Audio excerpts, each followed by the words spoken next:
Bom, estamos de volta aqui hoje conversando com a professora doutora Miriam. Nós estamos falando sobre hipertensão, nós estamos falando sobre essas pesquisas interessantes que ela vem fazendo com o seu grupo de professores, orientandos, falando inclusive da sua viagem tão importante à Holanda, né, trazendo conhecimentos aí que certamente vão continuar sendo desenvolvidos e pensados aí, possibilidades novas para melhorar a vida de todos aqueles que sofrem desse problema, dessa doença, mas principalmente pensando naqueles que ainda não são hipertensos e que devem se cuidar para que não venham a ser. Professora, além dessa pesquisa de hipertensão, que já é algo que deve tomar muito tempo, e, enfim, você tem outras pesquisas sendo desenvolvidas no Unicesumar? Sim, nós temos outras pesquisas, tem pesquisas que já foram desenvolvidas, que trouxeram resultados interessantes. Dentro dessa temática, né, de utilizar o mHealth, que é a saúde móvel, utilizando smartphones e mensagens de texto, nós, juntamente com alunos da medicina, nós tivemos a ideia de melhorar, né, qual que foi o nosso objetivo? Melhorar o retorno do doador de sangue aos bancos de sangue. Então, o que acontece? Os países que estão, vamos dizer assim, em desenvolvimento, que não são tão desenvolvidos, nós temos uma necessidade maior de sangue, né, para transfusão sanguínea, realmente, né, por demanda de termos muitos acidentes, né, que nem nosso Maringá, Brasil, tem um índice de acidentes de trânsito muito grande, né, doenças que necessitam, né, que os pacientes precisam de sangue, bolsas transfundidas, e em algumas situações, não é raro acontecer, os bancos de sangue estão com os estoques baixíssimos, né? Então, nós pensamos, o que nós podemos fazer para melhorar, né, o retorno daquele que já é doador? Porque para os bancos de sangue, o doador fidelizado é o melhor tipo de sangue, porque ele já é um sangue mais adequado, né? Que ele já vamos dizer assim, aprovado em termos de não ter doenças infectocontagiosas. Então, é interessante, né, que ele retorne. Então, baseado nisso, nós resolvemos enviar, né, com a mesma ideia do outro projeto, mensagens motivacionais para que ele retorne para fazer novas doações. Existe um prazo, né, que é em torno de 3 a 4 meses para ele fazer uma nova doação. E nós, então, juntamente com o pessoal da comunicação, elaboramos mensagens com um contexto de agradecimento, de, vamos dizer assim, de motivação para que ele retorne, de trazer a consciência dele de quanto é importante salvar vidas. Então, as mensagens foram muito bem elaboradas, né? E nós enviamos as mensagens nesse período que ele tinha para ficar apto para retornar à doação, né? E como são pesquisas, o que nós imaginamos? A gente já tem uma hipótese. Nossa, isso vai ser muito efetivo, né? Sim. A gente vai ter um retorno. Então, nós tínhamos um grupo controle, quem não recebia as mensagens, e o grupo que recebia para ver se esse que recebeu a intervenção retornaria em maior porcentagem. E para nossa, vamos dizer assim, surpresa, sim, não houve diferença. Mesmo recebendo as mensagens motivacionais, agradecimento, o índice de retorno foi o mesmo, que é relativamente baixo. Aí fomos estudar. Por que isso não funcionou para esse público, sendo que nós nos baseamos em pesquisas internacionais de grandes centros, aonde, por exemplo, pessoas que querem deixar o fumo, quando eles recebem mensagens, né, para ajudá-los a lembrar, motivacional, ou que fazem tratamento de doenças crônicas, que é a ideia que a gente teve agora, né, dos hipertensos e diabéticos, ou que querem perder peso, ou fazer atividade física. E nesses casos funciona. Por que para retornar, para fazer uma nova doação? Eu já estava aqui imaginando que tinha sido um sucesso, porque as pessoas recebendo, né, diríamos assim, um agradecimento, uma valorização desse gesto, não foi isso que aconteceu? Não foi. Aí vamos para a literatura estudar, muito, né? E o que nós descobrimos? Nós descobrimos que nós já sabíamos, né, que a doação de sangue é um ato de altruísmo para ajudar o próximo. E que, estudando daí, a gente teve que se envolver na psicologia, que nem é tanto, né, a nossa área, mas a gente está aí para aprender tudo tudo que a gente precisa para entender os nossos resultados, nessa questão de ajuda ao próximo, ele é do indivíduo. Não adianta você agradecer, elogiar, porque ele não vai mudar a opinião dele, né? Então, foi uma experiência muito interessante, né? Onde a gente esperava um resultado e nós encontramos outro, né? Então, para essa situação não funcionou. E a gente viu outras pesquisas que, com características um pouquinho diferentes nas mensagens, outros centros tiveram resultados um pouco melhores, outros tiveram resultados negativos como o nosso. Isso são pesquisas muito recentes que foram feitas paralelamente às nossas, né? Então, é bem interessante ver que a ideia que nós tivemos aqui, com um grupo de alunos da medicina, aqui num espaço, né, Maringá, Paraná, outros pesquisadores também já lançaram a ideia e tiveram resultados semelhantes aos nossos. Talvez nós possamos pensar que a cultura, né, a nossa cultura judaico-cristã interfira aí à medida que a gente tem, né, aquela coisa de que uma mão faz, a outra não deve saber, né? Então, as pessoas não precisam de ninguém me falar de algo, isso é uma coisa minha, talvez assim, as pessoas têm um pouco isso, né? Isso é uma coisa que eu faço entre eu e Deus, entre eu, né, comigo mesmo, é uma coisa assim que eu não quero que as pessoas fiquem... E daí nós vamos estudar a questão do altruísmo. Muito interessante, né? Porque daí tem o que eles chamam de altruísmo verdadeiro e puro. É aquele que a pessoa faz, vamos pensar no caso da doação de sangue. Ele faz e ele faz para ajudar o próximo. Não interessa se é parente, filho de algum amigo. Ele faz e não quer nada em troca. Nem aquela sensação de hoje eu fiz alguma coisa boa, eu sou alguém melhor. Nem isso ele precisa, ele faz pelo outro. Esse é o altruísmo verdadeiro, o puro.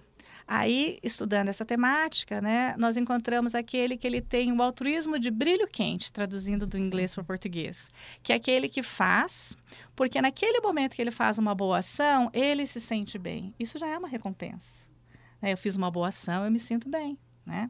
E isso pode estar acontecendo e acontece com a pessoa que vai doar o sangue, né, para o próximo. E tem aquele que faz mediante uma barganha, é motivado por uma recompensa. Porque nós sabemos, por exemplo, que o indivíduo que doa sangue, ele tem um dia de folga no trabalho. Ou ele pode estar ganhando desconto em alguns cinemas, né, quando ele tem a carteirinha de doador. Então, seria, assim, uma motivação com uma recompensa. A pessoa faz o bem, isso é bom, é bacana, mas ela também, de certa forma, recebe uma coisa em troca. Isso o motiva, né? E tem um outro que é bem interessante, que nós encontramos também, né, estudando essa questão, que é aquele que, se ele ganha, por exemplo, uma camiseta dizendo eu sou doador, ou ele ganha um plastiquinho para pôr no carro, eu sou doador, ele, vamos dizer assim, ele exibe, né, a público que ele é uma pessoa do bem, né?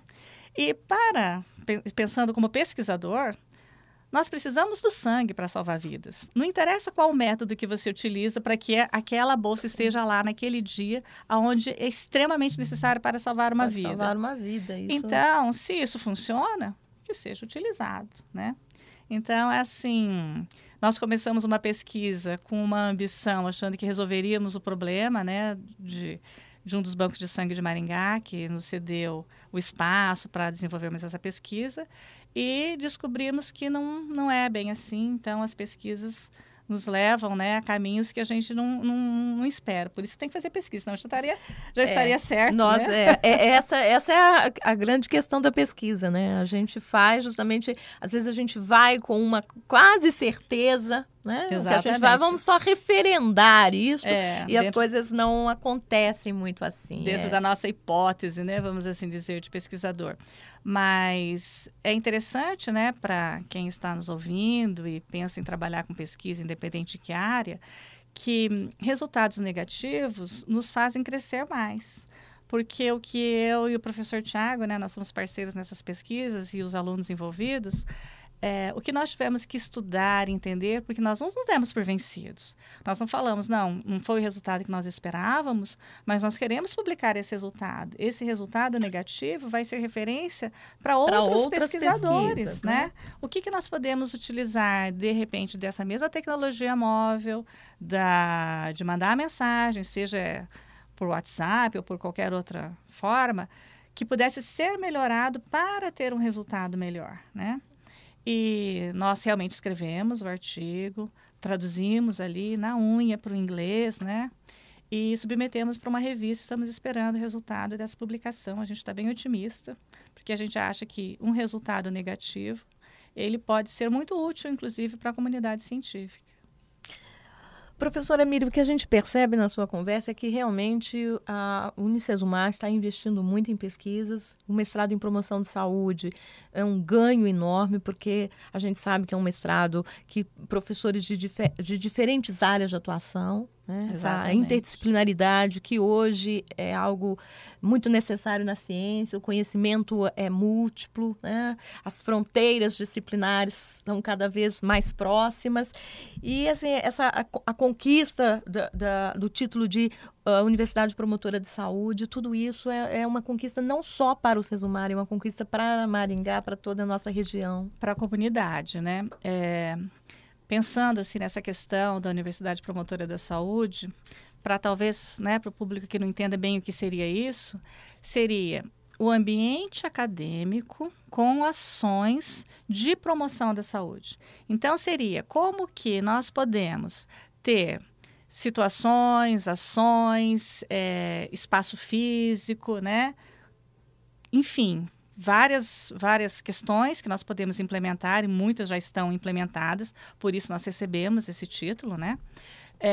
Para os acadêmicos, que teoricamente são pessoas que chegam aqui com 18, às vezes até menos, né? 16, 17, 18 anos, talvez um pouco mais, passem anos aqui conosco, assim como nós, colaboradores, vivemos aqui uma vida, né, dentro da instituição, e por que não transformar esse espaço num lugar que a gente possa adquirir hábitos saudáveis, né, para a vida? E o que é mais importante, que a gente tem pensado bastante, pensando na questão do nosso acadêmico, ele adquirindo comportamentos saudáveis dentro da instituição, né, sendo estimulado para isso, ele vai sair daqui, constituir uma família, vai criar os seus filhos, e é isso que a gente precisa, transformar isso culturalmente, porque naquela outra pesquisa que eu faço, né, já tentando convencer o indivíduo hipertenso que ele tem que tomar o medicamento, isso é uma tarefa muito mais difícil.